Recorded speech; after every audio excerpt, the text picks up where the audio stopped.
Hey, it's Aaron, the Metal Theologian, and I'm happy to say I've been getting some entries for the mustache thing, so it looks like the contest is going to happen. I'm going to say arbitrarily that the cutoff is, I don't know, July 15th. So it gives everyone like 2 more weeks to grow in your fucking mustache. But if someone comes in, like they didn't see the video until like a weekend, and they go, oh, I want to grow them, but I need 3 weeks, then I might extend it to the end. No later than August 1st. But right now, unless you hear otherwise, July 15th. I keep fucking doing that. Okay, so anyway, you actually may be wondering why I'm growing my own mustache, since obviously I can't win my own contest. Well, the reason that's actually simple. That's because if you have a mustache, you're automatically a winner. So there we go. So anyway, we're going to do a quick video today, like I ever do quick videos, but I'm going to try, because I got a little packy-wacky in the mail today from Mr. Scott Waters, so we're going to bust that out, but you know what this means. It means I'm fucking thirsty. Actually, real quick, what we're listening to right now is this record, which I just scored within the last couple days, Cannonball Adderley Quintet in Chicago. It's actually, it's Cannonball Adderley's group, but it was basically Miles Davis's group, like circa Kinda Blue. And I guess this is like some one-off shit that they did, like basically the whole band without Miles Davis. So it's John Coltrane, Wynton Kelly, Paul Chambers, and Jimmy Cobb. And it's a good record. I got another one at the same time that I like more, but I'm going to talk about that in a separate video. So this one's going to be a rock video, because I would expect no less from Mr. Scott. And we're busting out, at Garen's recommendation, if I remember correctly, some of this brownie root beer. Brownie caramel cream root beer. That actually sounds kind of sketchy to me, but you know something, man? I'll drink it. I'll drink anything. Fucking if I can drink the shit out of that bacon soda, which is sketchy as hell, then I can drink this. So, where's this from? Makilteo, Washington, the Orca Beverage Company. It's assuming I'm pronouncing that right. And it says, with a Sprite on the label, it's easy to see how this mischievous and delicious blend of root beer and caramel came about. Produced with care in small batches, brownie has been enjoyed since 1929. I gotta say, I do love that about these sodas, man. And that fucking guy, look at that. He looks like he's been around since 1929. Alright, let's see how this is.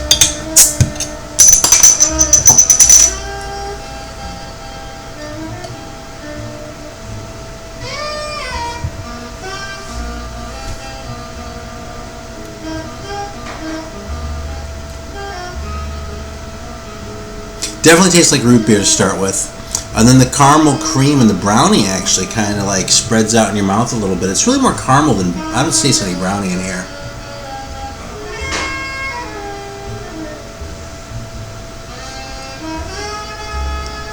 Yeah, I'm kind of glad. I thought it was going to be like chocolatey or something, but it's really just like a caramel root beer. So I guess it's brownie caramel cream root beer and not brownie caramel cream root beer, which is what I kind of thought.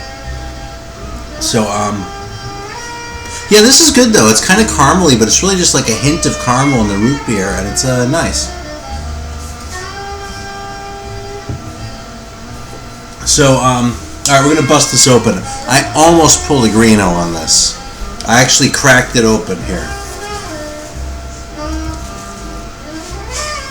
I came this close to pulling a Greeno. You hear that? My voice gets all funny. Ah, it's gone now. I was gonna talk to him. Don't drink all that, bub. Give me that back. Spencer came on. I walked in and took the soda. Give it to me. Alright, thanks. Yeah. Actually, I apologize. Fuck, I hate it. I feel so selfish when people say, oh, I apologize for not commenting on your videos. Like, people don't give a shit, but I feel like I'm way behind. Spencer fucked up his finger pretty badly a few days ago, as a few of you know, and I've kind of been preoccupied with shit other than YouTube. But, anyway, he's doing better. He's on the mend, and, probably won't be too long before he turns up again. Anyway, we're going to see what Scott sent. So here it is. I almost pulled a Greeno. I was so close, because Spencer was on the computer before, and I was having a hard time waiting. But he got off. I managed to keep the other ones away, and it says, I got this far. Okay, the note says, a couple rockers. Shit. Yeah, there you go. A couple rockers I hope you will enjoy. Well, Scott's track record with good rockers that I've enjoyed is pretty damn good. Alright, so here we go. First one.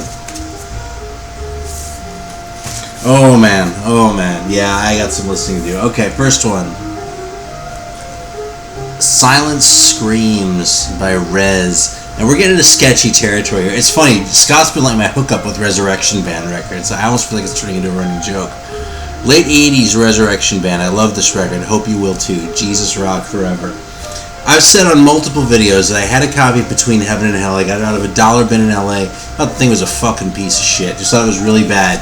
So even going, so like he sends me the first, I'm like, yeah, you know something? I could believe that their first record from like the 70s is really good.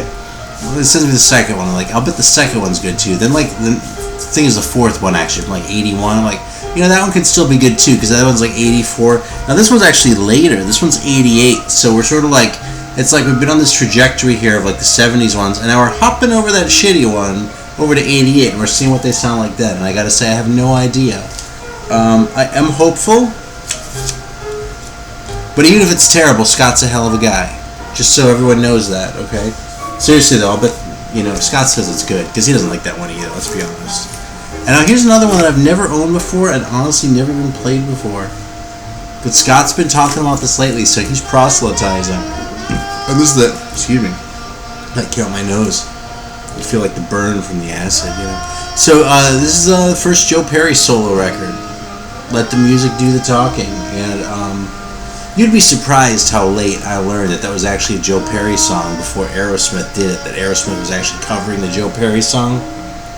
So yeah, Joe says first one, it's a raw, heavy rock and roll, great album. And I'll tell you something, he's been working the Aerosmith pretty hard, mostly in his videos.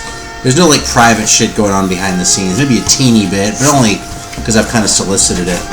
With all like the Aerosmith influence, I've kind of been reassessing that band and digging it a lot. So anyway, I'm stoked to hear these records. I'm actually really excited about both of these, and I appreciate it a lot. I'm actually planning at some point to make a video or report back on a bunch of these. I might even start doing something where I start like needle dropping them live when I get shit in the mail like this. I think it might be more interesting. But we're not doing that today because I'm not set up for it, and Spencer's hand is fucked up anyway. So thank you, Scott, though. There's actually something on its way to you coming from Indiana. So hopefully that won't be too long, but it's something I think you'll dig. And if anyone else sat through this whole thing, I appreciate your patience. And until next time, man, thanks.